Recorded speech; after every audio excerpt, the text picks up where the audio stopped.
প্রস্তুতি থাকবে আমানুল্লাহ حامدا ومصليا أما بعد. وقال الله تعالى عز وجل في القرآن الكريم: قل هل يستوي الذين يعلمون والذين لا يعلمون. وقال رسول الله صلى الله عليه وسلم: طلب العلم فريضة على كل مسلمين. সুপ্রাম্বে আমরা শুকরিয়া জ্ঞাপন করি সেই উদ্যোগ গগনে মহান স্রষ্টা, যে স্রষ্টা আসমান জমিন চন্দ্র তারা পাহাড় পর্বত নদী নালা এমনকি আমাকে আপনাকে মুসলমান করে সৃষ্টি করে ক্ষান্ত হননি, বরং আশরাফুল মখলুকাত বলে আখ্যা দিয়েছেন। এই জন্য তার দরবারে আমরা শুকরিয়া জ্ঞাপন করি, সকলে বলি আলহামদুলিল্লাহ। দরুদ ও সালাম বিশ্বের মানবতা মুক্তির কাণ্ডারি রহমাতুল্লিল আলামিন, যিনি আইয়ামে জালিয়াতের যুগকে স্মরণের যুগে পরিবর্তন করেছেন, এই জন্য তার দরবারে আমরা সালাম পেশ করি, সকলে বলি সাল্লাল্লাহু আলাইহি সাল্লাম। আজকের আঞ্জুমানের সম্মানীয় সভাপতি, সুদক্ষ পরিচালক, আমার সম্মুখে বসে থাকা স্নেহের ছোট বড় সাথী ভাইরা ও সামনে বসে থাকা বিজ্ঞ শিক্ষক মণ্ডলী, সকলকে জানাই শুভেচ্ছা ও অভিনন্দন। আমার বক্তব্যের মূল বিষয় হলো ইসলামী শিক্ষা সম্পর্কে। ইসলাম একটি শান্তির ধর্ম। ইসলামের সন্ত্রাস অশান্তি সৃষ্টিকারী কোনো অবকাশ নেই। মানুষ যাতে করে নিজের জান মাল ইজ্জত আবরু নিয়ে নিরাপদে বসবাস করতে পারে, এই জন্য যেমন ইসলামে যুগান্তকারীদের অবদান আছে, ঠিক তেমনি আমাদের আলেম সমাজ নিজেদের তাজা রক্ত খোদার জমিনে ঢেলে দিয়েছেন ইসলামী শিক্ষার জন্য। আজকের সমাজের মানুষ ধারণা করে সন্তানকে ফকিরি বিদ্যা না শিখিয়ে, সন্তানকে ইসলামী শিক্ষা শিক্ষিত না করে কুফরি বিদ্যা শেখালে সম্পদের মালিক হতে পারবো, গাড়ি বাড়ি মালিক হতে পারবো, অথবা তাকে ডাক্তার মাস্টার ইঞ্জিনিয়ার তৈরি করার জন্য ভালো স্কুলে ভর্তি করে, অথচ তার পরিষ্কার অন্তরে কোরআনের শিক্ষা দিয়ে ইমানটাকে ইসলামটাকে জাগ্রত করার প্রয়োজন মনে করে না।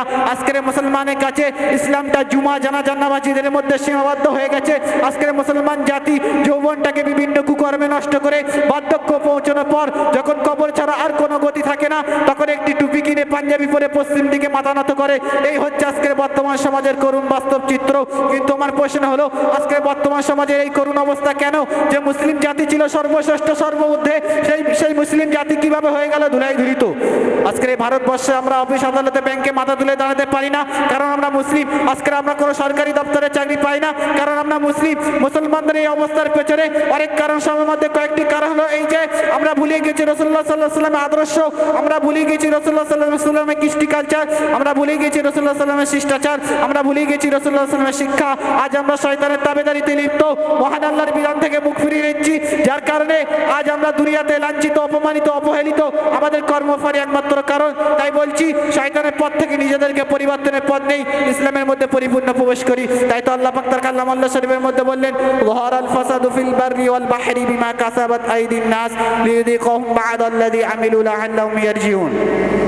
মানুষের কৃতকর্মের কারণে জলে এবং স্থলে বিপর্যয় এসে পড়েছে। কিছুটা সাথ তিনি প্রদান করেন যাতে করে তারা ফিরে আসে।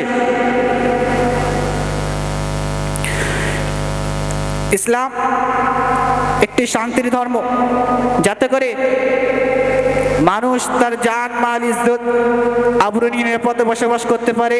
এই জন্য যেমন ইসলামের যুগান্তকারীদের অবদান আছে, ঠিক তেমনি আমাদের আলেম সমাজও নিজেদের তাজা রক্ত খোদার জমিনে ঢেলে দিয়েছেন। একটি সভ্য শান্তিময় সমাজ গড়তে সর্বপ্রথম প্রয়োজন একটি ইসলামিক আদর্শ শিক্ষা।